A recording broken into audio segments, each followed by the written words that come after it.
Hello students.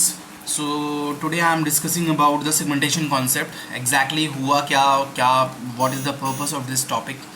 Exactly आप इतना समझो कि पेजिंग में एक ही ड्रॉबैक था, अगर ध्यान से देखा जाए वो एक्सटर्नल फ्रेगमेंटेशन कहीं ना कहीं रिमूव कर दे रहा था. बट एक बात बताओ, मैंने कहा कि secondary memory means L S divided into pages. L A S is divided into pages. तो अगर हम लोग प्रॉपरली सेम में कहें तो जो प्रोसेस होता है, प्रोसेस मतलब प्रोग्राम होता है, वो प्रोग्राम ही पेजेस में डिवाइड होता है. अब तुम अगर एक पेज को अगर प्रोग्राम पेजेस में डिवाइड करता है, व्हाट इट मीन्स एग्जैक्टली जैसे प्रोग्राम्स आपका फंक्शन में डिवाइड करता है. तो क्या जैसे पेज साइज जो है फिक्स्ड है, पेज साइज जो है फिक्स्ड है, तो रियल टाइम में रियल लाइफ में क्या ऐसा पॉसिबल है कि हर एक फंक्शन का साइज फिक्स हो? मतलब हर एक प्रोग्राम में मान लो, अज्यूम करो कि बहुत सारे फंक्शंस अवेलेबल हैं, हम लोग पूरे प्रोग्राम को क्या फंक्शंस में डिवाइड करते हैं या फिर जावा में मेथड्स में डिवाइड करते हैं. तो ऐसे ही क्या आपकी जैसे हम लोग लॉजिकल एड्रेस स्पेस को पेजेस में डिवाइड कर रहे थे, pages means set of instructions का ग्रुप जो है एक पेजेस है उसमें डिवाइड कर रहे थे, तो वहाँ पेज साइज फिक्स्ड है. बट रियल टाइम में अगर देखें तो हम लोग प्रोग्राम को फंक्शंस में डिवाइड करते हैं और हर फंक्शन का साइज डिफरेंट होता है. तो टू लाइक ध्यान से पढ़ो, मैंने कुछ लिखा हुआ है यहाँ पर. The paging does not follow the user's view of memory allocation. मतलब exactly हम क्या कर रहे थे, users view of memory allocation मतलब यूज़र की रिक्वायरमेंट के अकॉर्डिंग मेमोरी एलोकेट नहीं करता. वो अपनी फिक्स है, कभी उसने पेज साइज फिक्स कर दिया और एक पेज में इतने इंस्ट्रक्शन आ जाएंगे, दूसरे पेज में इतने इंस्ट्रक्शन आ जाएंगे, सब कुछ फिक्स्ड है. बट एग्जैक्टली रियल लाइफ में ऐसा नहीं होता. अभी मैं समझाऊंगा सेगमेंटेशन कैसे इम्प्लीमेंट करेंगे. To achieve the users view of memory allocation, users view of memory allocation का मतलब बिकॉज यूज़र्स व्यू कि रियल टाइम में प्रोग्राम फंक्शंस में डिवाइड होता है और हर फंक्शन का साइज जो होता है डिफरेंट होता है, लाइक पेज साइज फिक्स्ड नहीं होता है. तो वो अचीव करने के लिए हम लोग क्या कॉन्सेप्ट इंप्लीमेंट करेंगे, सेगमेंटेशन. ठीक, in segmentation alias will be divided into various size segments. जैसे हम लोग एलियास को पेजेस में डिवाइड करते थे, यहाँ सेगमेंट्स का नाम देंगे. जैसे मैंने बताया प्रोग्राम को फंक्शंस में डिवाइड कर रहे हैं, सेगमेंट्स का नाम देंगे. और सब सेगमेंट का साइज जो होगा वो डिफरेंट होगा, जैसे रियलिटी में होता है, जैसे हर फंक्शन का साइज डिफरेंट होता है. तो यहाँ जैसे कि हम ध्यान से सुनो, हे सेकेंडरी मेमोरी से पेजेस को उठा के मेन मेमोरी में ले आते थे, यहाँ सेकेंडरी मेमोरी से सेगमेंट्स को उठा के मेन मेमोरी ले आएंगे, मतलब पीएस में ले जाएंगे. और कौन सा सेगमेंट पीएस में कहाँ पर है ये हम इंफॉर्मेशन मेंटेन करते थे पेज टेबल में, और इसमें मेंटेन करेंगे सेगमेंट टेबल में. The number of entries in the segment table is equal to the number of segments into the alias. वहाँ होता था number of entries into the page table equal to the number of pages into the alias. यहाँ number of segments in the segment table is equal to the number of segment into the alias. What is this, अभी मैं कुछ देर में discuss करने वाला हूँ. अब मैं डायग्रामेटिक रिप्रेजेंटेशन के थ्रू आपको सेगमेंटेशन का कॉन्सेप्ट समझा रहा हूँ. Please try to concentrate. Okay, एकदम मैं आपको स्क्रैच से सेगमेंटेशन का कॉन्सेप्ट समझाने वाला हूँ, तो ध्यान से सुनो. जैसे कि डायग्राम में ऑलरेडी भी बना भी सकता था, बट मैं आपको समझाने की कोशिश कर रहा हूँ. He assumed that this is your alias, this is your alias. तो एलियास पहले किस में डिवाइड होता था, पेजेस में डिवाइड होता था, बट वो कहीं ना कहीं यूजर्स पॉइंट ऑफ व्यू को सपोर्ट नहीं कर रहा था.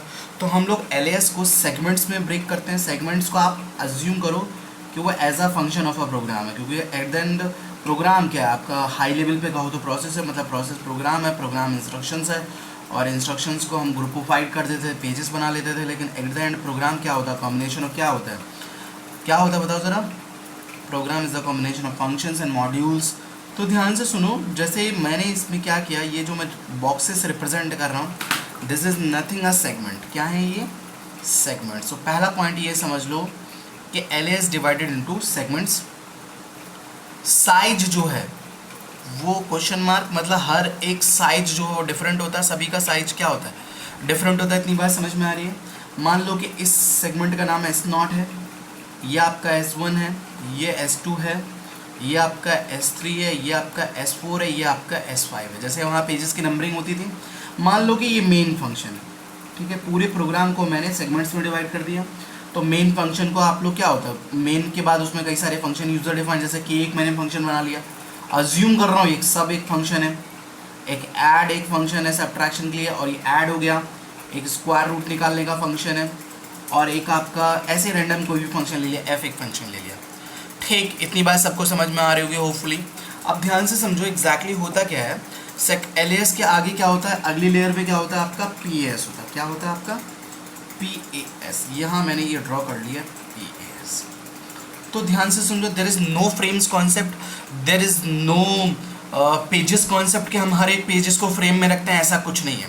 देखो ये जो यहाँ से उठा के हर एक सेगमेंट को कहाँ मेंटेन किया जाएगा आपके मतलब मेंटेन किया फॉर द एग्जीक्यूशन पर्पस। हम सेकेंडरी मेमोरी से सेगमेंट को उठा के कहाँ लेके आएंगे, मेन मेमोरी है। मेरी बात ध्यान से समझ लो, चाहे पेजेस कहूँ, चाहे सेगमेंट कहूँ, चाहे कुछ भी कहूँ, बाय डिफॉल्ट वो सब कॉम्बिनेशन ऑफ इंस्ट्रक्शंस होते हैं। हमारा टारगेट ये है कि इंस्ट्रक्शन बाय इंस्ट्रक्शन चीज़ों का एग्जीक्यूट होना, जिससे हमारा पूरा प्रोग्राम एग्जीक्यूट हो जाए। प्रोग्राम एग्जीक्यूट होने का मतलब हमारा प्रोसेस एग्जीक्यूट हो जाए।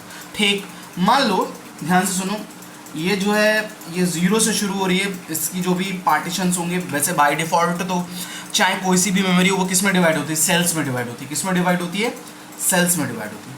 मान लो कि सेगमेंट S4, ध्यान से देखना, सेगमेंट S4 कहीं यहाँ अवेलेबल है। ध्यान से सुनना, हर एक सेगमेंट का एक स्टार्टिंग एड्रेस होगा। मान लो इसका एड्रेस, स्टार्टिंग एड्रेस मान लो कि 0 से लेकर 1500 तक कोई अलॉट नहीं किया इस मेमोरी में, मैं रैंडम उठा रहा हूँ। और इसका साइज जो है वो 1000 है। कितना है, 1000 बाइट। तो एक बताओ 1500 से कितना हो जाएगा, 1000 कितना होगा, 2500। ऐसे ही मान लो कि S0 जो है, इतना गैप फ्री है। S0 का जो बेस एड्रेस है, मतलब स्टार्टिंग एड्रेस जहाँ से वो शुरू होता है, वो 3600 है, 3600, और उसका साइज है मान लो 300। 300 का मतलब ये एंड कहाँ पर होगा, 3900 मान लो। तो ये हो गया S0। मान लो कि S1 जो वो उसके तुरंत बाद है, S1 इसके तुरंत बाद है मान लो। तो S1 अगर 3900 और उसका साइज 3900 को मान लो मैंने 400 मान लिया, तो ये कितना हो जाएगा, 4300। हाँ जी। मान लो कि अगला है, ये हो गया S1। मान लो अगला जो शुरू हो रहा है, यहाँ थोड़ा सा ब्लैंक स्पेस है। अगला मान लो S3 उठा लिया मैंने। ठीक, तो S3 मान लो कि वो अवेलेबल है आपका। हमेशा ध्यान दें, जो एड्रेसिंग होती है जिस तरीके से अलॉट करते हैं वो इंक्रीजिंग ऑर्डर में एड्रेसेस होते हैं, ये नहीं कोई कहीं भी पूछ दो। ठीक है, 5800 मान लो स्टार्टिंग एड्रेस है, और इसका साइज मैंने मान लिया 200 है। तो ये कितना हो जाएगा, 6000 हो जाएगा एंड में। इतनी बात समझ में आ रही है। मान लो कि अगेन थोड़ा सा यहाँ पर ब्रेक है, देयर इज ब्लैंक स्पेस, और एक और प्रोसेस मान लो सेगमेंट ले लिया S2 मैंने उठा लिया। ठीक, और S2 का मान लो बेस एड्रेस जो है वो है आपका 7000, अज्यूम कर रहा हूँ। ठीक है, 7000, और इसका जो साइज है वो है 1000। तो ये कहाँ पर ख़त्म होगा, 8000 पे। इतनी बात समझ में आ रही है। ठीक, मान लो कि 8000 से 9000 तक फ्री है। ठीक है, और 9000 पे कोई प्रोसेस आ रहा है तुम्हारा, क्या रह गया, S5 रह गया, और इसका साइज मैंने मान लिया 500। तो ये 9500 पे एंड हो रहा है। ठीक है, तो इस पूरी मेमोरी का PS का स्टार्टिंग एड्रेस 0 है और एंडिंग एड्रेस 9500। मैंने सारे प्रोसेसेस, उस प्रोसेस मतलब सारे सेगमेंट्स यहाँ पर स्टोर कर लिए। ठीक है, अब ध्यान से सुनो, एग्जैक्टली तुम ये देखो कि जो सेगमेंट S4 है वो किस बेस एड्रेस पे अवेलेबल है, 1500। तो एग्जैक्टली मुझे क्या, मेरा टारगेट सुनो ध्यान से, टारगेट ये है कि मुझे पर्टिकुलर किसी सेगमेंट में जाना है, उस सेगमेंट के किसी पर्टिकुलर इंस्ट्रक्शन तक जाना है। तो ये जो सेगमेंट मैंने मेन मेमोरी में लोकेट कर रखा है PS में, तो पहले मुझे कहाँ पहुँचना पड़ेगा, इस सेगमेंट तक मैं कैसे पहुँचूंगा, अगर मुझे बेस एड्रेस पता होगा। उस बेस एड्रेस पे, बेस एड्रेस के पर्टिकुलर इसके अंदर कहीं इंस्ट्रक्शन होंगे, बहुत सारे इंस्ट्रक्शन होंगे इसके अंदर। उस पर्टिकुलर इंस्ट्रक्शन किस में स्टोर होता है, वर्ड में स्टोर होता है। किस में स्टोर होता है, वर्ड में। तो वर्ड का साइज, अगर ध्यान से सुनो, अगर वर्ड का साइज 8 बिट है तो बाइट एड्रेसेबल मेमोरी होती है। वर्ड का साइज अगर कुछ भी हो तो वो वर्ड एड्रेसेबल मेमोरी होती है। ठीक, तो मुझे तो ध्यान से सुनना, कौन सा सेगमेंट कहाँ अवेलेबल है। जैसे पहले होता था कि हम लोग पेजेस को उठा के इसमें लेके आते थे, और पेज कौन से फ्रेम नंबर पे अवेलेबल था ये इन्फॉर्मेशन कहाँ मेंटेन करते थे, पेज टेबल में। तो there is no concept of page table, there is a concept called segment table. ध्यान से सुनो, सेगमेंट टेबल ये बताएगी कि कौन सा सेगमेंट मेन मेमोरी में कहाँ अवेलेबल है। तो मैं क्या कर रहा हूँ, यहाँ पर एक सेगमेंट टेबल ड्रॉ कर रहा हूँ, ध्यान से देखना। और द मोस्ट इंपॉर्टेंट थिंग जो मैं बता रहा हूँ कि ध्यान से सुनना, ये अगर आपकी सेगमेंट टेबल है तो सेगमेंट टेबल में जैसे वहाँ नॉर्मल पेजिंग में होता था कि number of entries into the page table equals to number of pages into the LS, same as it is number of entries into the segment table is equal to number of segments in the frame. Segment total कितने available हैं, 6। कितने हैं, 6, तो 0 1 2 3 4 5, इनकी numbering कहाँ तक होगी, 5 तक होगी, 0 से शुरू हो रहा है। ये आपके सेगमेंट्स हो गए, ठीक है, ध्यान से सुनना। ये हो गया सेगमेंट नंबर, सेगमेंट नंबर, ये क्या हो गया आपका सेगमेंट नंबर। ध्यान से सुनना, एग्जैक्टली अगर तुम लोग ध्यान से देखो तो ओके, यहाँ पर सीपीयू क्या करता है, रिक्वेस्ट करता है। सीपीयू क्या जनरेट करता है, लॉजिकल एड्रेस जनरेट करता है। क्या जनरेट करता है, लॉजिकल एड्रेस जनरेट करता है। तो वहाँ होता था पीडी, क्योंकि पी में पेजेस को रिप्रेजेंट कर रहा था, यहाँ मैं लिख रहा हूँ एसडी। तो एसडी का कॉम्बिनेशन ये बताता है लॉजिकल एड्रेस। ध्यान से सुनना, एस जो नंबर ऑफ बिट्स होंगी उससे हम पहुँच जाएंगे किसी पर्टिकुलर सेगमेंट तक, और डी जो होगा उससे हम पहुँच जाएंगे उस सेगमेंट के अंदर पर्टिकुलर वर्ड तक या पर्टिकुलर इंस्ट्रक्शन तक। तो एस किस पे डिपेंड करेगा, number of entries into the page table. Number of entries into the page table कितनी होंगी, number of segment into the LS. तो अगर यहाँ पर मान लो 6 एंट्री है तो कितनी बिट से काम चल जाएगा, कॉमन सेंस लगाओ, 2 टू द पावर 3 8, लगभग मिनिमम 3 बिट्स की जरूरत होगी। हाँ जी, और ये डी किस पे डिपेंड करेगा ये मैं बता रहा हूँ। तो ध्यान से 3 क्यों नहीं आती, 0 0, ये कॉम्बिनेशन जो हो सकता है क्या हो सकता है, 0 0 0 0 1 0 0 1 0, लेकिन 2 टू द पावर 2 बिट नहीं ले सकते क्योंकि उससे 4 का ही काम होगा। चूँकि 4 और 8 के बीच का नंबर, इसलिए मैक्सिमम हम लेते हैं 3 बिट से काम होगा। ठीक है, इतनी बात समझ में आ रही है। जो पहला कॉलम है सेगमेंट टेबल का, इसे बोलते हैं बेस एड्रेस। क्या बोलते हैं, बेस एड्रेस। और दूसरा जो कॉलम होता है उसे बोलते हैं साइज। क्या, साइज। तो ध्यान से सुनो, एग्जैक्टली साइज क्या होता है, मैं इसको रिप्रेजेंट कर रहा हूँ। ये होता है आपका बेस एड्रेस। अगर आप लोग पेजिंग अच्छे से पढ़ के आए तो इसे समझने में कोई दिक्कत नहीं होगी। बेस एड्रेस में अगर ब्रैकेट में लिखूँ तो इसे बोलते हैं starting address of the segment. ठीक है, starting address of the segment. Size को आप लोग लेंथ से रिप्रेजेंट करते हो, एल से, और ये शो करता है लेंथ और लिमिट ऑफ दिस सेगमेंट। ठीक है, इतना ध्यान रखना।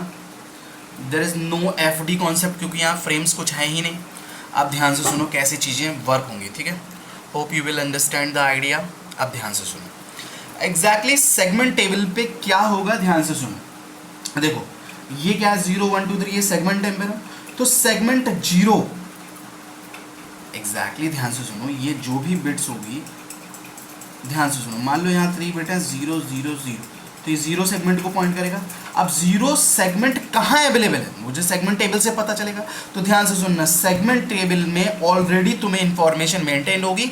मीन्स जब सीपीयू आपका, ये सीपीयू ये जब लॉजिकल एड्रेस जनरेट करेगा तो ये चेक करेगा सेगमेंट टेबल पे कौन सा सेगमेंट मेन मेमोरी में कहाँ अवेलेबल है, यही टारगेट है ना।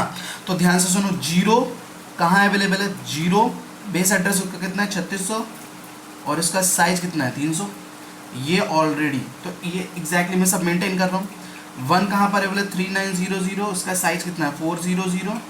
ऐसे ही 2 कहाँ अवेलेबल देख सकते हो आप लोग, 222 7000 पे, इसका साइज कितना है आपका 1000। इसी तरीके से आपका 5800, और ये 200 साइज है इसका। एग्जैक्टली क्यों साइज, ये साइज क्यों लिया, इसका भी मतलब है 1000। मैंने स्टार्टिंग में आपको जब ये यूनिट शुरू हुई थी कुछ हार्डवेयर पढ़ाया था, उसके पर्पज से था। इसका साइज है 500। देखो ऑलवेज रिमेंबर, देखो ध्यान से सुनो, खास बात, जैसे मान लो अज्यूम्ड दैट कि तुम 0 सेगमेंट को ढूंढ रहे हो। ठीक, तो 0 सेगमेंट को ढूंढने के लिए तुम 3600 से कहाँ पहुँच जाओगे। ध्यान से सुनना, मैं एक यहाँ पर एक डिसीजन मेकिंग बॉक्स लगा रहा हूँ, एग्जैक्टली क्या बताता है अभी आपको पता चल जाएगा। और एक जो है और आपको चीज़ बता रहा हूँ, ये प्लस है, प्लस ऑपरेटर है। ठीक है, और यहाँ ये टेबल है, और मैं अभी आपको कनेक्शन कर रहा हूँ, इसका कनेक्शन इससे होगा और इसका कनेक्शन इससे होगा। और देखो आप ध्यान से सुनो, हे मान लो, हे please understand the idea what I am trying to say. S 3 bit का कॉम्बिनेशन होगा, 3 बिट के कॉम्बिनेशन से हम पर्टिकुलर किसी सेगमेंट पे पहुंच जाएंगे। सेगमेंट का मतलब अगर 0 से मुझे पता चला इसका बेस एड्रेस 3600 है, ठीक, तो 3600 मतलब 3600 से मैं यहीं तो पहुंचूंगा, लेकिन इसके अंदर मुझे किसी पर्टिकुलर इंस्ट्रक्शन को रीड करना है। ये बात समझ लो, इसके अंदर क्या इंस्ट्रक्शंस हैं, मुझे इंस्ट्रक्शन तक पहुंचना है, तो इंस्ट्रक्शन तक ले जाता है डी बिट। क्या ले जाती है, डी बिट। तो ध्यान से सुनना, एक रूल, एक बात बताओ, ठीक, अब बहुत इंपॉर्टेंट चीज़ बता रहा हूँ, इस पर न्यूमेरिकल भी पूछ लिया जाता है कभी कभी, बहुत बहुत बार न्यूमेरिकल पूछा गया, तो वो आप समझने की कोशिश करो। एक बात बताओ, जो डी वैल्यू जनरेट करेगा वो डी वैल्यू या जो भी डी एड्रेस होगा या डी नंबर ऑफ बिट्स होंगी, वो जो जनरेट करेगा वो 3600 और 3900 से बीच के होना चाहिए। एम आई राइट? अगर वो बड़ा होगा तो मैं दूसरे पेज को एक्सेस करने लगूंगा, ऐसा तो पॉसिबल। मतलब ध्यान से सुनना, एस से बेस एड्रेस पता चलेगा, ध्यान से सुनना 3600, ध्यान से सुनना। और एग्जैक्टली क्या होगा, सबसे पहले जो डी होगा उस डी का कंपैरिजन मैं इस एल से करूंगा, तो ध्यान से सुनना, D must be less than the length. D मतलब जो आप जनरेट कर रहे हो, D must be less than और equal to the L. L का मतलब इस पर्टिकुलर सेगमेंट का साइज है उससे कम होना चाहिए। एक बात बताओ, इस सेगमेंट का साइज से क्यों होना चाहिए? ध्यान से सुनना, एक और चीज़, इसको मैं ऐड कर रहा हूँ यहाँ से प्लस है। देखो मान लो यहाँ से डी जनरेट हुआ 200, ठीक है, मान लो डी जनरेट हुआ 200, ठीक, तो एग्जैक्टली मैं 3600 पे बेस एड्रेस से पहुँच जाऊँगा, ठीक। तो जो डी की वैल्यू है वो 300 से कम होनी चाहिए। D must be less than और equal to L, length of the segment. Why? Because अगर लेंथ ऑफ द सेगमेंट 300 को साइज है, मुझे यहाँ से यहाँ तक कि किसी एक इंस्ट्रक्शन को एक्सेस करना है, तो मैं बाहर ट्रैप हो जाएगा। तो उसे अगर ये कंडीशन फॉल्स होगी तो ट्रैप करोगे। क्या करोगा? ट्रैप, मतलब तुमको कोई एक्सेस नहीं मिलने वाला। तो always remember when CPU wants to CPU generate the logical address, then there must be a D, that instruction address है। डी एग्जैक्टली क्या बताएगा? दैट इंस्ट्रक्शन एड्रेस और we can say word address, कि इसके अंदर क्या होंगे? वर्ड्स होंगे, इसके अंदर क्या होंगे? इंस्ट्रक्शंस होंगे। तो डी पर्टिकुलर एड्रेस 3600 से मैं पर्टिकुलर उस सेगमेंट के बेस एड्रेस तक पहुंचूंगा। बेस एड्रेस में ऐड करूंगा क्या? वो डी, मतलब 3600 3600, अगर मैंने डी ने 200 जनरेट किया तो 3600 प्लस 3800, तो 3800 लोकेशन पे कोई इंस्ट्रक्शन पड़ा होगा, मैं उसको रीड कर लूँगा।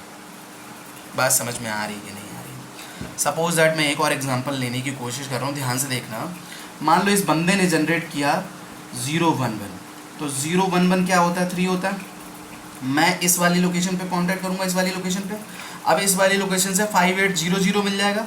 5800 करने का मतलब मैं यहाँ तो पहुँच जाऊँगा, लेकिन यहाँ के बाद मैं इसके अंदर जो एड्रेस, तो ध्यान से लो, जो डी होगा वो मस्ट भी किससे कम होना चाहिए? सबसे पहले चेक करेंगे, लेंथ से कम होना चाहिए, लेंथ से कम होना चाहिए, लेंथ से कम होना चाहिए, और उसमें जो भी डी जनरेट करेगा उसका एडिशन करके मैं पर्टिकुलर इंस्ट्रक्शन तक पहुँच कर उसको रीड कर लूँगा। So this is the segmentation concept. कैसे आपको ध्यान से सुनना। अगर मान लो मैं एक चीज़ यहाँ कॉर्नर पे लिख दे रहा हूँ, इफ़ जो सीपीयू ने रिक्वेस्ट जनरेट की, मतलब डी बेसिकली आपका वर्ड एड्रेस तक ले जाएगा, तो वर्ड एड्रेस मतलब इंस्ट्रक्शन है, अगर वो लेंथ से ज़्यादा हुआ तो इसका मतलब ये है कि CPU is trying what? Trying to out of segment, like trying to access out of segment length। इतनी बात समझ में आ रही है?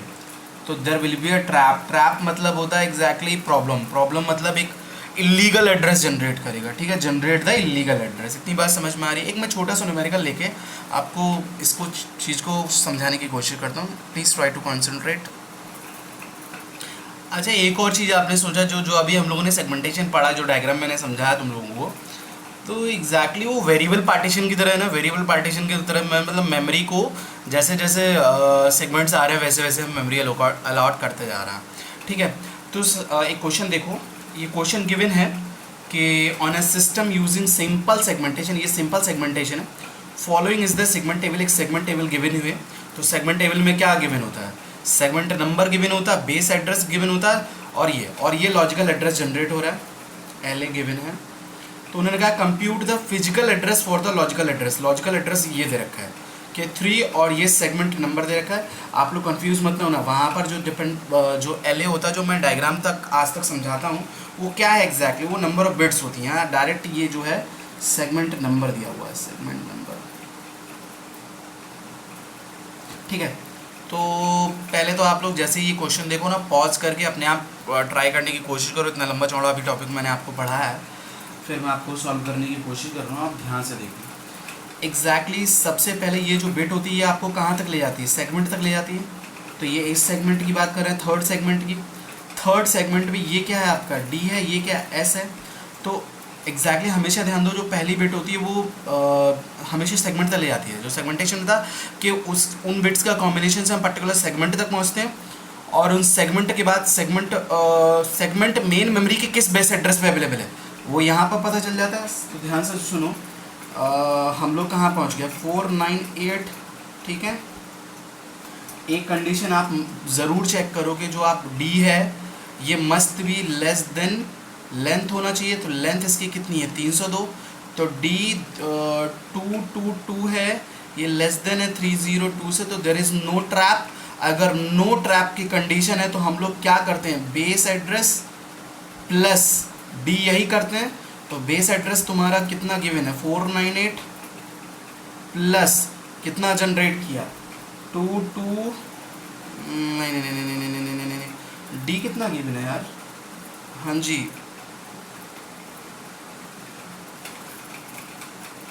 तो अच्छा एक बात बताओ, 422 में क्या ऐड होगा, 222 ऐड होगा, तो आपका टारगेट एड्रेस कितना आएगा, 720। So this is your what, 720 is the word address, word address of a particular, मैं एकदम डिटेल में बता रहा हूँ, particular segment which is in PAS। अगर वो PAS में, तो इस एड्रेस को क्या बोलोगे, फिजिकल एड्रेस। क्या बोलोगे, ओ सॉरी, हाँ फिजिकल एड्रेस। बात समझ में आ रही कि नहीं आ रही है। 3 दिया, 3 से यहाँ पहुँच गए, ये बेस एड्रेस था, बेस एड्रेस से मतलब उस पर्टिकुलर सेगमेंट तक पहुँचा गया। उस सेगमेंट के अंदर यहाँ से लेकर यहाँ तक मतलब 4, ध्यान से सुनना, 498 प्लस 302 मतलब 10 10 8, यहाँ तक मतलब 498 से यहाँ तक के इंस्ट्रक्शंस अवेलेबल होंगे, वर्ड लेंथ वर्ड्स अवेलेबल होंगे। तो एग्जैक्टली इससे लेकर इस पर्टिकुलर बीच को मुझे 720वें वाले वर्ड को एक्सेस करना था। तो बेस एड्रेस प्लस डी जो गिवन होता है उसे ऐड करके हम निकाल सकते हैं। तो thank you for this, we will see the next topic in next lecture. Thank you.